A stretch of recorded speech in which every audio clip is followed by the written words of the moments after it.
Wrestling. Before we get into the wrestling, let's go wrestling news. Jay lost the belt to Gunther. I think 51 days he was champ. I didn't expect his reign to be really long. I expected probably like 2 to 3 months. I expected him to probably keep the belt until SummerSlam before the whole Gunther thing. And then once they announced the Gunther match, I was like, okay, he's gonna lose. He's gonna lose this match. But I thought it was a good run. No one ever expected Jay to be in this position in the first place. So I'm pretty sure just him having the belt is good enough for him. So if it's good enough for him, then it's good enough for me. So shout out to Jay. I wonder what's gonna be next. Because Rollins has the briefcase. Gunther's the champ now. John Cena still doing the limited dates because of the heel run. But it's cool. But So now since we got done talking about something that's already been booked, let's talk about things that were never where people refused to work with each other. This is from Cultaholic Wrestling. Growing up, I used to watch a lot of What Culture. A lot of the guys from What Culture went to Cultaholic, and their companies both exist, but So yeah, this is gonna be a cool video. I love hearing about wrestling history. I love whenever the sports or the entertainment things that I watch. I like to know the more the behind the scenes of what I like. So this is 10 WWE stars who refuse to work with another wrestler. Let's get into it. Will do their best to work with whoever they are partnered with. On rare occasions, however, a WWE star will, for one reason or another, flat out refuse to do business with one of their contemporaries. This has, in the past, led to WWE scrapping some major plans, effectively robbing fans of some potentially epic matches and moments that never ended up happening. I'm Adam Pacitti from Cultaholic Wrestling, and these are 10 WWE stars who refuse to work with another wrestler. Join us. Steve Austin and Mark Mero. Steve Austin with Mark Mero. Okay. Mark Mero and Steve Austin had worked together before. He got a do-rag. That's crazy. I know you can't really see from the face cam, but if you look right here, he got a do-rag on. When they were stunning Steve and Johnny B. Bad in WCW, and shortly after both men made their WWE debuts in 1996. By May of '98, however, things were a little bit different. Stone Cold was the world champion and the biggest star in the business, while Marvelous Mark was a hated mid-card heel warring with his wife Sable. With a surprising dearth of heel challengers for Austin to wrestle, WWE creative suggested that Mero step into the spot. The Texas Rattlesnake was tentatively on board until Mero was hit with a Sable bomb on an episode of Raw. After seeing his would-be dance partner get beaten up by his missus, Austin put the kibosh on the proposed feud and continued working with Dude Love instead. The Wild Man was well aware that allowing himself to be Sable-bombed had cost him a run with the top guy, but Mark, the actual most positive person on the planet, said that he understood Austin's perspective and wouldn't have changed anything as it got his wife more over. And then she got more under Brock Lesnar, but what are you going to do? Elford promised to hit. Oh, shit. But yeah, Mark Mero got hoed in his career, man. He tried to do the good thing, right? Have his wife go over and get some views, right? And then Steve said, "Oh, what? You got slammed by your wife? What? That's my third beer. What? No match for you, buddy." And then his wife proceeds to fuck Brock Lesnar. Ain't that some shit? Ain't that some shit? You try to do something nice, and that's how your life end up, man. Shout out to Mark, man. And then she got more under Brock Lesnar, but what are you going to do? Number 9, John Cena with Jack Swagger. Of course, Steve Austin wasn't the first or last top guy to use his influence to get out of working with somebody he didn't want to. Because when you're the person the whole company is built around, it gives you a lot more clout to veto creative suggestions, John Cena was no exception, and though he doesn't quite have the same reputation for backstage politicking that some of his predecessors do, he was also not immune from saying no to certain angles, storylines, storylines and matches. Okay. According to Jack I'm not Swagger, surprised. Big Match John hell, John, them J's is odd, gang. gave a big fat nope when Vince McMahon asked him to drop the WWE title to the All-American American on the post-WrestleMania 26 episode of Raw. I thought it was gonna- Swagger did tease it was cashing in his about newly All won WrestleMania. Money in the Bank briefcase on crazy. Cena, but was unsuccessful. A few days later on SmackDown, however, he followed through and pinned Chris Jericho to become WWE World Heavyweight Champ. that's why that When happened. recounting Okay. Cena's refusal years later, Swagger questioned Cena's reputation as the most unselfish top guy in wrestling history. But you know what? I think history has shown that Cena was probably right to turn this one down. Number 8, Yeah. Ken Shamrock with China. Jack Swagger is so I understand. One of the big success stories of the Attitude Era was the incredible rise of Chyna. Having debuted in WWE as the stoic bodyguard of Hunter Hearst Helmsley, the ninth wonder of the world went from strength to strength as a member of DX, I ain't gonna lie, no offense, but Chyna's face when she first popped out was strong. No wonder she got them surgeries, like trying to like more feminine things. Like she didn't need to do it though. She could have just been like a big swole muff that just beat the fuck out of everybody. But R.I.P. Chyna, man. then as a fully fledged single star who became the only female Intercontinental Champion in WWE history.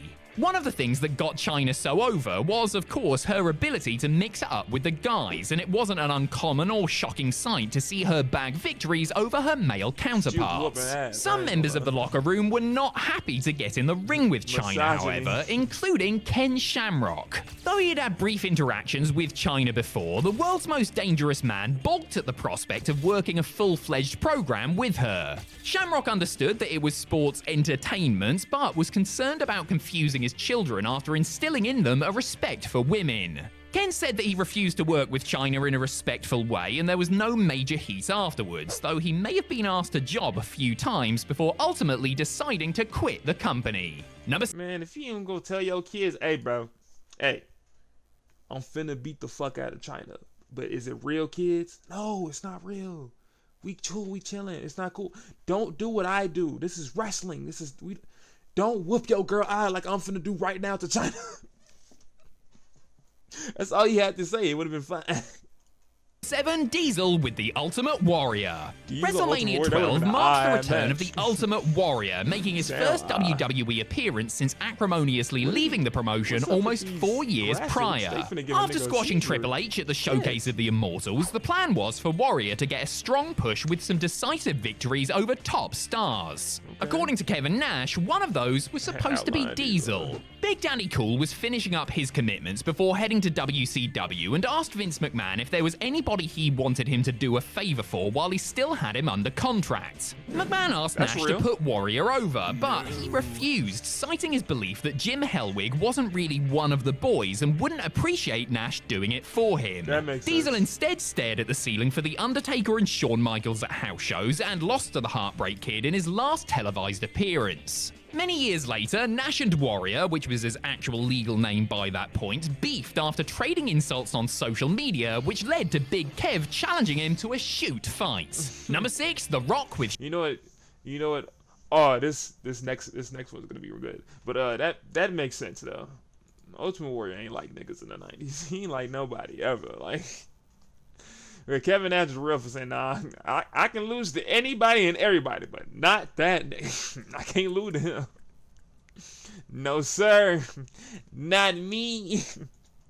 Shawn Michaels. Oh my gosh, The Rock and Shawn would have been such a great match. Look at his freaky eye right here, but that would have been a great match. Shawn, I know it's your fault, and I know it's your fault. I get it. I know it's your fault, but like, man, Shawn versus The Rock.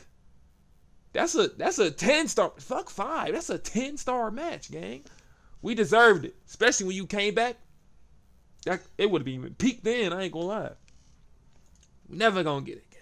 This might come as a shock to fans who only know Shawn Michaels as the cuddly, cross-eyed granddad of NXT, but the Heartbreak Kid was once a world-class prick before he temporarily left the business and found Jesus, along with his missing smile. If you don't believe me, and why wouldn't you, then just ask Dwayne "The Rock" Johnson. Go on, give Dwayne a call, he'll tell you all about it. Because not only did Michaels disrespect the Great One's grandmother back when she was promoting shows in Hawaii, but he also endeavored to make a young Rocky Maevia's life miserable soon after Johnson arrived in WWE. It's well known that Shawn and his D-Generation X running buddy Triple H conspired to make sure the blue chipper didn't advance up the card. How'd that one work out for you, lads? When the Born Again HBK returned in 2002, there were talks about booking him with The Rock in a first-time ever dream match. In response, the most electrifying man in sports entertainment told WWE to take their idea, shine it up real nice, turn that sumbitch sideways and stick it right up, well, you know where. Number 5, bro. Steve Austin. You should have let that slide, gang. I ain't gonna lie, man. We needed that match. We needed that. That would have went Hollywood Hogan. Hollywood Rock versus Shawn. That would have went crazy. With Jeff Jarrett. As we saw earlier with the nixed Mark Mero proposal, when Steve Austin got to the top of the industry, he certainly wasn't shy when it came to looking out for his best interests. Marvelous Mark wasn't the only person Austin declined to work with during that period, as Stone Cold also passed on a match with Billy Gunn since it had no storyline purpose, and a program with Jeff Jarrett. Double J was a favourite of head writer Vince Russo, who had designs on elevating him to main event heel status. So surely a feud with Austin would be the ticket, right? Go punch your ticket somewhere else, kid.